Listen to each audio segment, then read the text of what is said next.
সারাদিন ডিউটি করতে করতে যখন সে ক্লান্ত, তখন যদি একটু বুঝতো মেয়েটা, রাত তখন অনেকটা হয়ে যায়।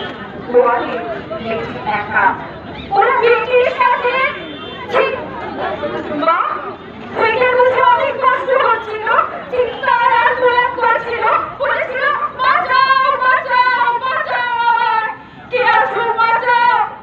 কিন্তু কেউই কি ওর আর্তনাদ চিৎকার কিছুই শুনতে পায়নি। জানো তো মা, ওরা মেয়েটার সাথে অসুরের থেকে আরো বিচ্ছিরি ব্যবহার করতে লাগলো, খেলতে লাগলো মেয়েটার শরীর নিয়ে। মেয়েটা নিষ্ঠুরভাবে অনুরোধ করেছিল, বলেছিল ছেড়ে দাও আমায়। হয়তো এও বলেছিল আমাকে ছেড়ে দাও কি, আমি কাউকে কিচ্ছু বলবো না, আমাকে যেতে দাও। কিন্তু ওরা একটা সুযোগ দিল না মেয়েটাকে, দিল না এবারে তোমার পুজোয় পুষ্পাঞ্জলি দেওয়ার সুযোগ।